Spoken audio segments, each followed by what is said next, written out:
Welcome to the RJC conversation with Ambassador Nikki Haley. Ambassador, it's so great to have you here. There's a lot of love on this call right now. We have over 1,000 folks who have responded. I was just on the phone with Fred Zeidman even before this call, and you're surrounded by love because you have been such a strong supporter of the RJC, of the Jewish people, of the state of Israel. And so on every level, we are so grateful, so appreciative of all that you have done, are doing, and will continue to do. And this is an opportunity for you to speak to a lot of folks who really do love you. So welcome. And let me. By the way, I was a mayor before I was a senator. I always tell people I may have senator in front of my name. I have mayor stitched in my underwear. That was like the real job. So I don't know whether to call you governor or ambassador. But I'll do whatever your preference is. It's Nikki. Those are moments in time. Nikki is the most comfortable for me. So, Cool. but listen, thank you for having me on. The love goes back to everyone, and boy, what a rough and tumble year it's been for the Jewish community, for the people of Israel. It's been a roller coaster of emotions for sure, and I think there have been a lot of lessons learned. And I think that as we look at the state of Israel now, as we look at anti-Semitism across our country, there are real decisions that we have to make. It is, do we want to continue to go down this road where, we say, Israel, we're going to help you, and then we pull it back? Do we want to leave Israel alone? Do we want to join with them and be a friend? Are we going to really take on the fight against Hamas and Hezbollah and, all that Iran is doing? How far are we going to go with Iran? The decisions on all of those questions come down to Election Day. They really do, in the biggest sense of the word, because when you look at how we're going to treat Israel, that's one thing. But are we going to acknowledge anti-Semitism the way it is now on the streets of the United States? That's something else. And our candidates are quite different on this, surprisingly so. And I think that if you look at what each one will do, I always say take them at their word. Listen to what they've said, because that's the truest form of knowing what they're going to do. And then, of course, we've seen some actions, and some of the actions have been uncomfortable. When you look at Donald Trump, he may be noisy. He may be a bit chaotic. But what we do know is when tested, he had the back of Israel. He had the back of the Jewish people. He spoke against anti-Semitism. All of those things are real. He was strong on national security. We didn't have wars under him. All of those things we know are true. When you look at Kamala Harris, you look at the fact that all of these protests that happen on these college campuses were ignored. All of these protests were allowed to happen with kids being bullied, criticized, and unsafe on campus. You look at Israel, yes, they said we're going to stand with Israel, but they didn't mean it, because they started lecturing Israel. They started telling Israel what was expected of them. They started pulling back weapons. That's going to be more of it's the reason Israel's going at it on their own, and I think they're right to do that, but it's more the reason to know what you're going to get. And who is Iran scared of? Iran is scared of the one that they're trying to oppose, whether it's hacking his emails, whether it's murder for hire plots. It's Trump that Iran doesn't want. It's Kamala that Iran does want. We know that.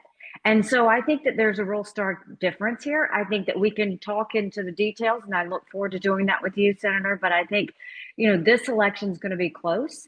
Every single vote matters. Every one of you on this call, you matter. What you think matters. How you vote matters. And I hope over the next 30, 40 minutes, we get you to a place where you feel more comfortable one way or the other in what your decision is, because what we do want is for people to go to the polls, and we think that's important. So I look forward to the conversation. So a year after October 7th, a year after over 1,200 brutally massacred, raped, just horrendous horrors one could hardly imagine, inhuman. 241 folks, held hostage. Over, I think, 97 are still held. Third are probably not with us anymore. And so clearly, and scarred in the Israeli psyche, the Jewish psyche. Is there a sense of, as we look back a year later, Give me a sense of optimism, if you can. Give me a sense of what do you think has come out of this that's on the positive that we can look and say, okay, this nightmare happened, but we're in a better place today. And what does it take to kind of maintain or to kind of continue forward with, quote, if there is that better place? I think if you look back at October 7th, I think I went on air October 8th with multiple news outlets. And my first comment to Netanyahu and Israel was finish them, because what had happened was so horrific. It was so brutal. It was so unthinkable that you wanted to make sure it never happened again. And I think if you look at what happened, I think you saw Israel, went with its partner, the United States. The United States went with its partner, Israel. I went to Israel. I was in a kibbutz. I was at the concert site. I went to the borders once again. I went to the north. I was at the south, like you name it. And the feeling there in Israel was like it happened yesterday. They are truly scarred. They truly feel it because they all knew someone, whether it was a family member or a friend, they all knew someone that was impacted and someone who lost their life from it. So I take you back to that because I want you to remember what you were feeling at the time that happened and what a serious blow that was to so many of us. Now I want you to remember what happened the day Biden said, if you don't do what I say, we're going to start taking arms back. And how angry we all were, because we know what it felt like at 9/11.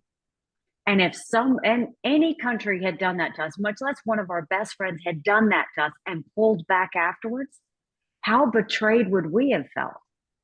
The good news is what Netanyahu and his administration realized is quit depending on the US. If we're going to do this, assume we're going to go at it alone. And they started fighting back. And look at how they fought back against Hamas.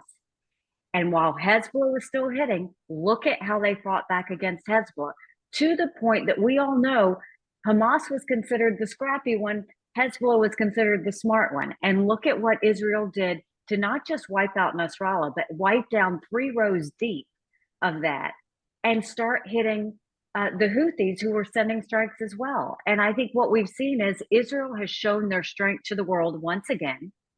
Israel has shown their resilience once again.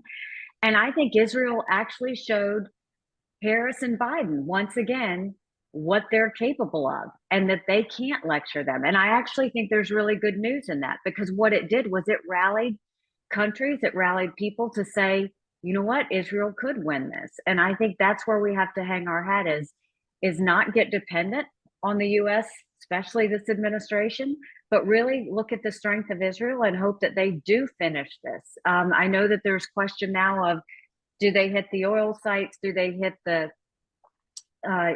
do they go after the nuclear sites? And Biden is saying, don't do either one.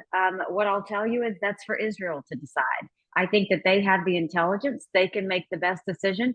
Frankly, if they do go after the nuclear sites, we should tell them thank you, because, never forget that Iran is saying death to America too. And that matters just as much as them saying death to Israel. And so I think the bright spot is, look, I have always had faith in the Israeli people. I've always had faith in the Israeli intelligence, in the Israeli military, and in the Israeli leadership. And I think that we have to let them do what they do best, which is focus on what they know. And when they go to do something, we should support them in that process. And I think that the American people are with the people of Israel. I truly believe that. So you mentioned Hamas, you mentioned Hezbollah, you mentioned the Houthis. As we all know, they're really proxies of, the head of the snake is the Iranians. You dealt with them at the UN. Can you help me understand both Obama and this administration's kind of desire to almost kind of bend over backwards to be nice to the Iranians, to give them back their billions, whatever, lessen sanctions, do a nuclear deal that's going to lead a path to nuclear. Can you help us understand kind of what's that all about, and talk to us about what the policy and what the path should be? Well, I think that it's interesting because it is now coming out. There was a group called IEI. I think it was Israel. I don't even want to pretend what it was, but you'll see it. It's under IEI. And basically, it was Iran's way of trying to make other countries see them differently, primarily getting the West to see them differently in order to get a nuclear deal done. This was done several years back. And the way they chose to do it was they got members from different think tanks that were second generation Iranians from different think tanks in the West. They pulled them together and told them what they wanted to do. That group worked together to start working with elected officials in their countries, as well as getting on news media, putting out op-eds, all of these things on why Iran was not the demon that we all knew it was. Fast forward, the nuclear deal was formed. They went and worked very closely with the Obama administration, which was also the Biden administration at the time, as he was vice president. And they went and rolled out the nuclear deal. That's why the US and the Europeans were so involved, and that was based on that program that had happened. And once Obama did it, when Trump came back, I'll remind everybody that Congress, because Obama did it without Congress, Congress passed a bill that said any president every 90 days has to make a decision on whether that was in the best interest of the United States or not, on whether to re-sign the nuclear deal or re-up the nuclear deal.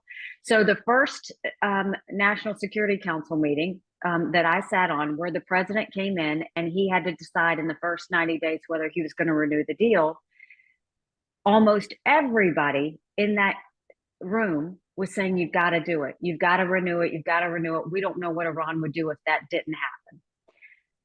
Trump was asking all the right questions. He was questioning the validity of the deal. He was questioning how we knew that it was happening. He was questioning what would happen if we got out. All the right questions. And he got pushed back along the way. A couple of weeks later, when I met him in a meeting, I said, I want you to do me a favor. I understand the questions you're asking. And the reason I understood it was I saw at the UN, Iran was violating every single agreement that we had, every single one, on selling weapons, on all of these testings they weren't supposed to be doing. Had violated everything. So I said, if you will let me go to Vienna, where the International Atomic Energy Agency was, that was the one that was accountable for the nuclear deal. I said, let me go and ask the hard questions. And I will either come back and make the case to the American people on why you would be warranted to get out of the Iran deal, or I will come back and tell you that it would be irresponsible for you to get out of the Iran deal. And so, aside from State Department, everybody else is saying not to let me go. He said, no, go ahead and ask the questions. When I got there, I asked the question. We know that all of this nuclear material is being developed in the research labs at the universities. How often do you inspect the research labs? They said, we don't inspect any universities. So I said, okay, well, we know the production is happening in the military installations. How often do you inspect the military installations? They said, we're not allowed to inspect military installations. And I said, okay, what is it that you can inspect? They said, well, if we get a tip, we give Iran 45 days and then we go and inspect. I came back and made the case to the American people that not only was Trump warranted in getting out of the Iran deal, it was the responsible thing to do for him to get out of the Iran deal. So when Trump got out of the Iran deal, he did a great service to the West, in spite of what Iran wanted to do.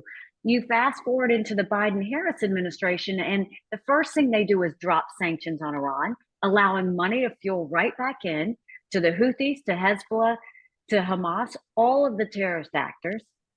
The second thing he did, he told his people to get directly to work on getting back into the Iran deal. And through all of that, Iran used that money to establish protests on college campuses, which we have seen, where in many cases you have Iranians dressed as students on those college campuses. They are paying for those protests to happen, all the while they continue to influence everyone here in the United States. We see it by the way that they're doing the protests. We see it by the way they're doing hackings, whether it's a campaign. I saw it on my presidential election because they said that the Iranians were working actively against my campaign. We've seen it in the murder for hire plots, which was not only Donald Trump, it was me included. That is the problem with Iran. There is only one person that understands the dangers of Iran that way. It is Donald Trump. Joe Biden continues to follow Obama's lead, but even worse so now. So we just saw Iran, hurl 200 missiles at Israel. God forbid one of those was a nuclear missile. We're now almost 4 years into this administration. Can we stop Iran from getting a nuclear weapon? And what counsel will you be giving to President Trump when he's back in office? And I hope you're giving counsel to make sure that Iran, if they don't have a nuclear weapon by then, are never going to get one. I mean, first of all, we know that they're close to, having nuclear weapons. What Biden should have been doing all this time was working with Israel to get as much intelligence possible about what we knew about the nuclear situation there and how we could best take it out. That is not what Biden or Harris have any interest in doing. Harris has said, we need to stop this. We need to pull this back. Biden has said the same thing. Trump understands the dangers of it. And I think very much that we could expect the U.S. and Israel would partner in trying to find out what the scope of that nuclear weapon transition is, how close they are to it, and what we're going to do to take it out. That's the only way that we can do that. But you have to first put the sanctions back on, which Biden has not wanted to do. You have to make sure that the world knows we're going to have Israel's back, which Biden and Harris have not done. And you've got to make sure that you make this a priority. And Iran has to be one of our top priorities when it comes to really defeating our enemies. Let me ask one more question on the international. I'm going to shift to domestic, but we're seeing a battle going on, candidly up front within our own party. About America's place in the world, America's role in the world, whether we should be standing with Ukraine as they're fighting Putin's aggression, fighting for their very survival.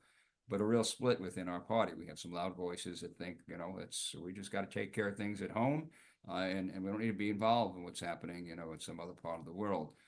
Then there are many of us who believe that American leadership is required for the world to be safer, to be more secure for our own kids' future. Should those of us who care about America's place in the world, who care about what's happening with what Putin's doing in Ukraine, should there be any concern if with a Republican majority in the House, the Senate, and the White House in 2025?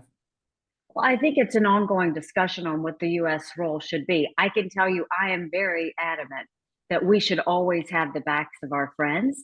Our friends are free democracies everywhere, and we should let our enemies know that we're going to do whatever it takes to stick together. I think that's hugely important. And I said, after the situation with Ukraine, right when Israel, October 7th happened, and everybody was running to support Israel, I said, we have to continue to support Ukraine, because if we stop supporting Ukraine, I promise you Israel is next, that they will pull the support for Israel as well.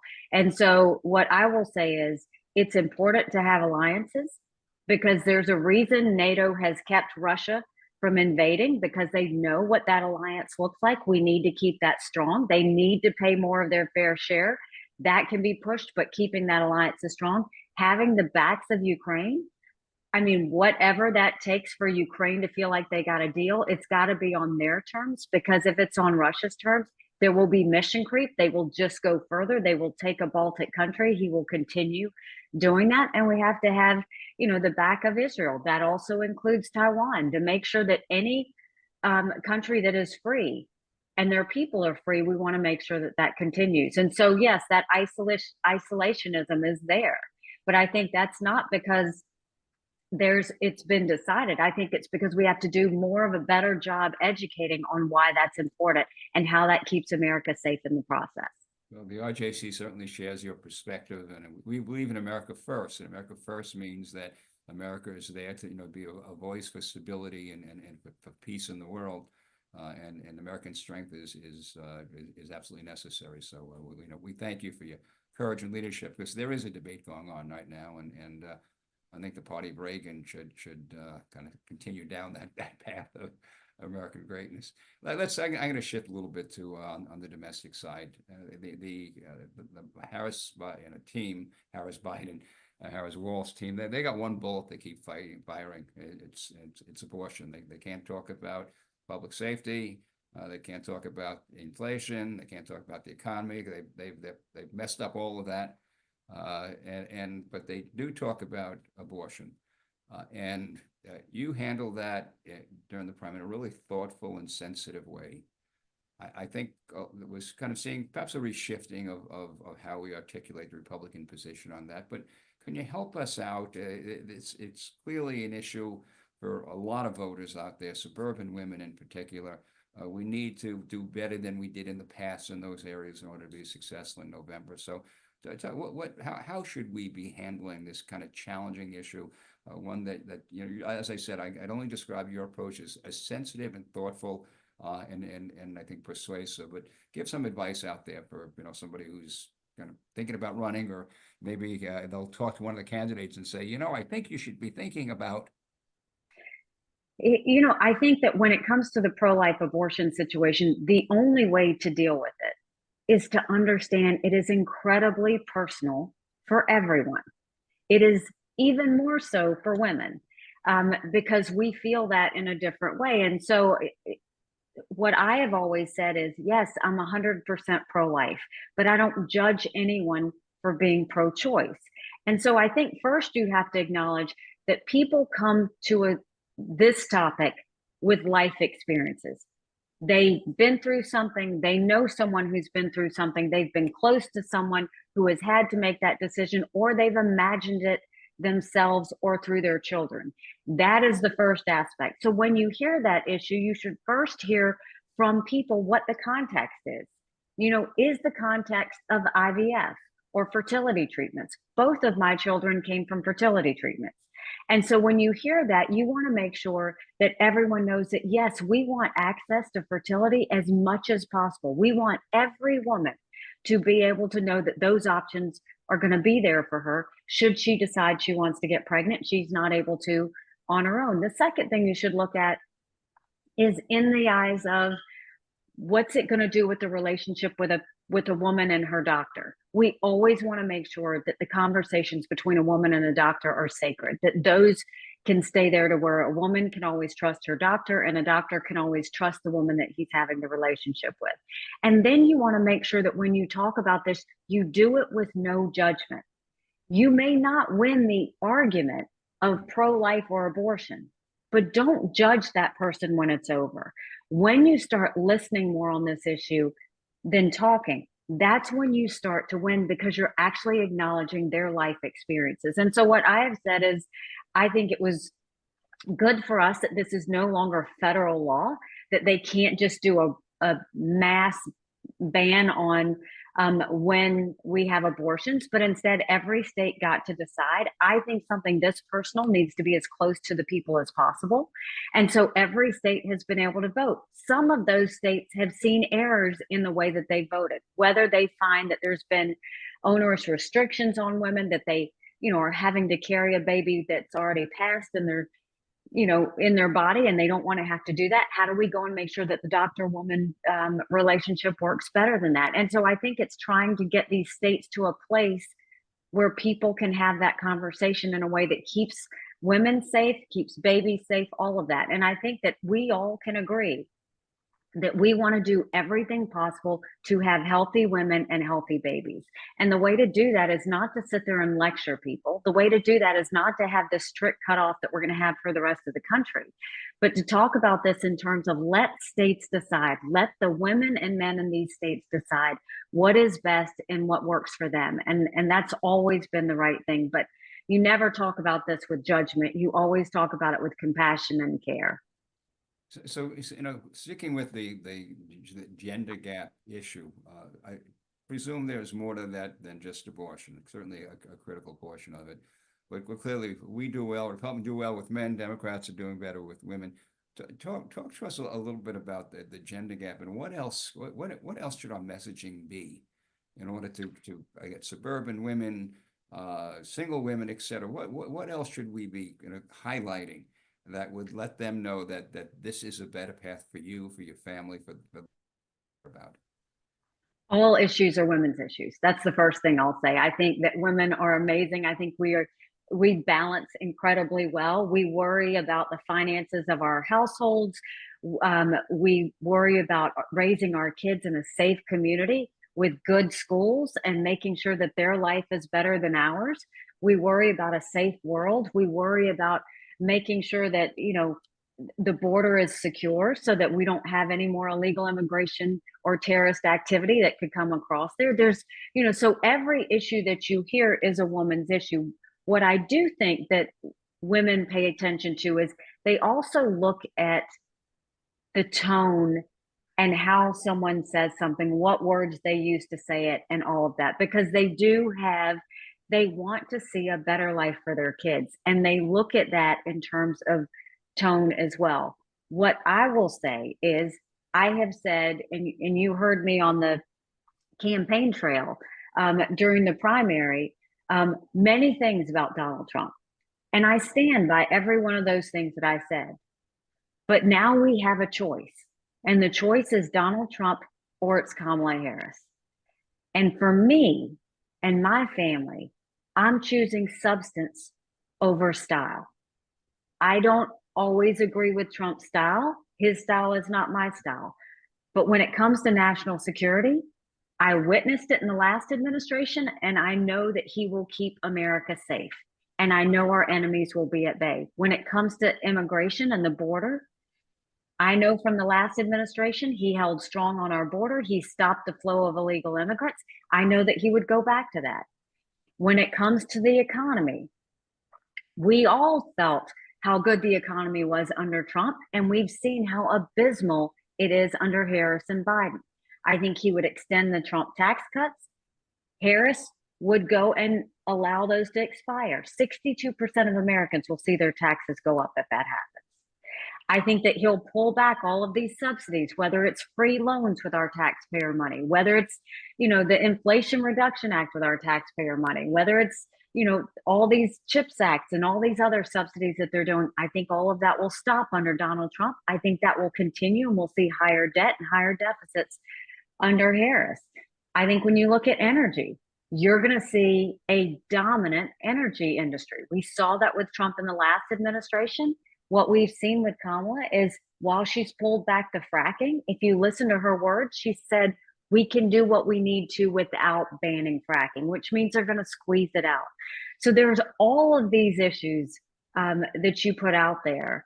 And, that's what I worry about. I see my daughter, who is now newly married, and I see the cost of groceries. She talks about how expensive it is. I worry about that in the economy for us. I see my son, who is just about to start his first job, and he's worried about being able to afford rent. I mean, those are real things that are going to affect our kids. And those are real things that we're going to have to deal with. And 4 years is a long time for them to have to keep struggling the way they are.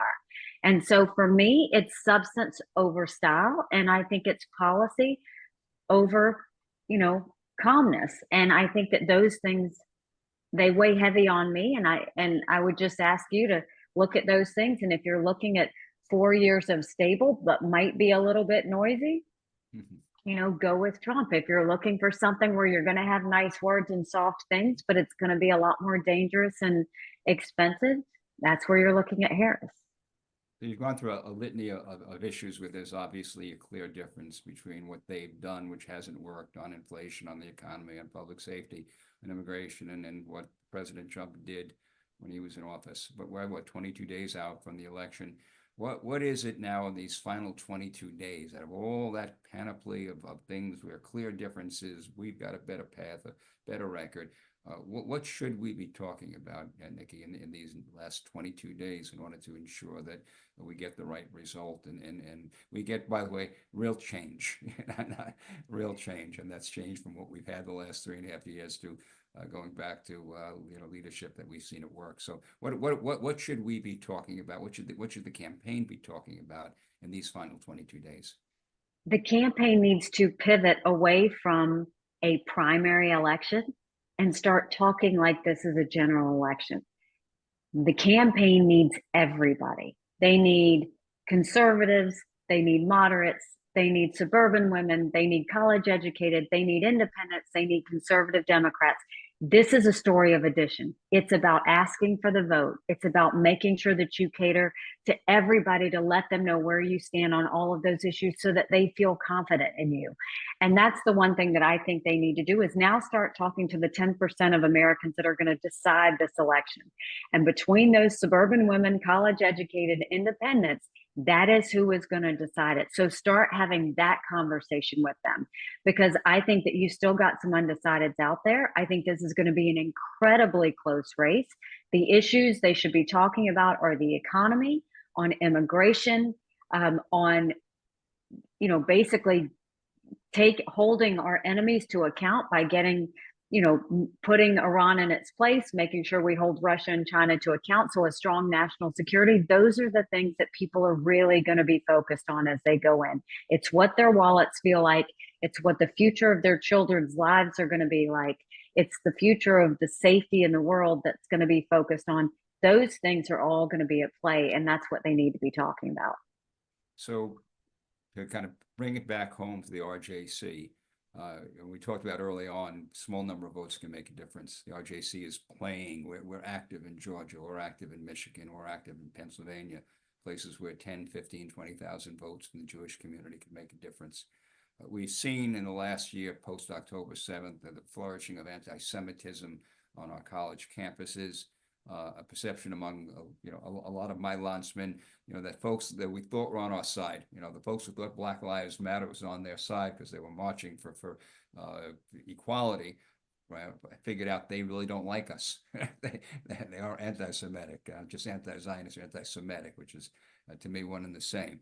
But we have within our universe, a small number of votes can make a difference.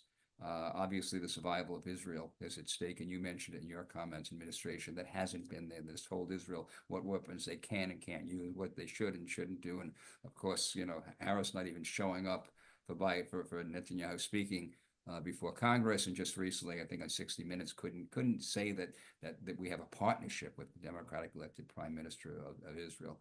What should the message for this group of over 1,000 that are listening to you? What should we be saying to our friends, to our families, to our neighbors, from a Jewish perspective about why it's important to vote why it's important for Donald Trump to get elected as the 47th president? You don't have to like your choices. You don't. It's okay if you don't like your choices, but you have to choose a side. We've known that through Israel's history this entire time, that we've always had to choose a side. And when we choose a side where good wins, that's our focus. Right now, when you look at Israel's life is at stake, America's life is at stake, our security is at stake, our economy is at stake, substance over style. So when you are talking with your friends and family and they are complaining about the noise, I get it. But turn it to a conversation of substance over style. Because while the style may not be something that you had hoped you would have, the substance matters more, because that's going to affect your everyday life 24 hours a day, 7 days a week. That's the focus, is what is in the best interest of us, our children, and our future. And when you look at that, you do have to say, Donald Trump may be noisy, but his policies are what's going to take us to a better place. And that's what I think the conversation needs to have, is acknowledge how people feel, acknowledge if they're frustrated, acknowledge if they're tired of the noise, but also let them know what is at stake. Because when they hear what's at stake, they very much feel it. And I'll tell you, I've got a podcast on Sirius XM, and we go through all of these issues. And so if you can look it up on Sirius or Spotify, wherever you listen to podcasts, and have them listen to those, because we break down, in the second episode, we broke down exactly who Tim Walz was and told you everything you can expect from, what that kind of administration would be. Those are important issues. And we do it because we think policy still matters at the end of the day, more so than style. So Nikki, we'll end on a personal note. I'm going to give the floor to you and allow you to close. But the question that kind of lays that I want to lay out is, your voice is so important. Your intellect is so important. Your perspective is so important. It needs to be heard. Talk to us about what's Nikki Haley going to be doing 20, 25, 20, whatever it is, to make sure that that voice is heard, to make sure that we are the beneficiaries of such wisdom. Because we're going to be there with you, we love you, and we want to make sure that voice is loud and that voice is being heard. So I yield the floor, you can close it out. But again, thank you so much for all you've done for the Jewish people, for Israel. There's a lot of love on this call for you. Well, and like I said, there's a lot of love going back. Look, I've always just fought for the truth. I've always said the truth, whether it hurt or not. I think that the truth matters. And, you know, during my time as governor, I was a truth teller there through some very hard times. During my time at the UN, I was a truth teller there, especially when it came to Israel, because I saw how incredibly harmful their treatment was to Israel, and did multiple things, whether it was getting out of UNRWA or, you know, having the UNIFIL commander fired, or making sure we got out of the Iran deal, or getting out of the Human Rights Council. So many of those things because I saw problems and I felt it was important to tell the truth. I did the same thing in the presidential campaign, and I'm doing the same thing now. That, you know, the truth is I am voting for Donald Trump because I think that that will make us safer at the end of the day. And I think it will be, Donald Trump will be a better friend to Israel, and he will be a better friend when it comes to national security. What I'm going to do going forward, I don't know. You know, the last thing you do is go through, you know, 25 primary races, 5 debates, all of 13 months of a grueling schedule, and know what you're going to do 6 months from now is impossible. I don't even know what tomorrow will bring. But what I do know, from now until my last breath, I will always fight for the truth. I will always be loud about what I believe in. I love our country. I love Israel. And I'm going to do everything I can to keep that friendship strong. Well, we appreciate it. And as you move forward, you don't have to look to see if the RJC is behind you, because we're going to be right by your side. Oh, God bless you. The governor, former governor of South Carolina, ambassador, great friend of the RJC, Nikki Haley. All our love. Oh, Thank you. God bless. See you all soon. Thank you.